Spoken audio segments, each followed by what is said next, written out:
It's the story you are tweeting about most tonight. We were trying to get our head around this when the story first broke. What would drive a mother to kill newborn babies and hide their little bodies in boxes in her garage labeled Christmas? Back in April, the panel had a lot of theories, but tonight we know Vanessa had the focus in the right spot. Police say Megan Huntsman's methamphetamine addiction is what led directly to the murder of these babies and a stillbirth of the seventh. She told officers, she said specifically, she had to choose between the drugs and the babies, and she chose drugs. So the question tonight is, does addiction explain it all, or is something more sinister here? Yasmin.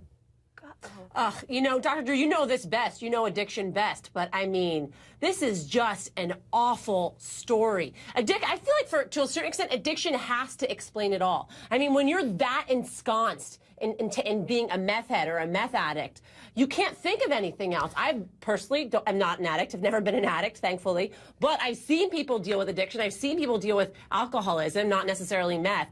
But it's all consuming. You can't think of anything else. Well, I can't imagine that there's something else here that's going on. And Vanessa, in spite of you hitting the nail on the head, you're not comfortable with this. I'll get your reaction. Let me just say, Yasmin's on to something, which is that when you have addiction, it's the sole priority in your life and everything else diminishes. I get that, and I've seen addiction firsthand in my family, but at the end of the day, I have never heard of a story of someone killing 6 babies because of their addiction. There has to be something else, well, and we need to look into this father, too. That's interesting. Joining us on the phone, I've got Lieutenant Britt Smith from the Pleasant Grove Police Department.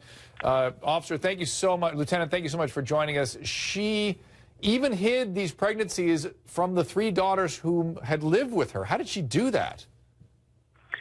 Well, that's the million-dollar question, Dr. Drew. We would all like to know how she did that. But, you know, she has 3 surviving children, and she hid those 3 pregnancies as well. So it's not just the children that ended up murdered that she hid those pregnancies. She hid them all. And does she have anything else to sort of explain the behavior? Even I, as somebody I've seen horrible behaviors from addiction.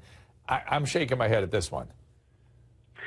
Yeah, we all are shaking our heads because it's just so tragic and it's so graphic. Yeah, and it leaves everybody just in shock of how could anybody do this. And I don't think there's any explanation that anybody could ever come up with that would explain it away. And she's not used meth recently, is that correct? She, as near as we can tell, she quit using meth about 2006, right in that area. That was when the husband got arrested and he was the supplier, right? That's correct.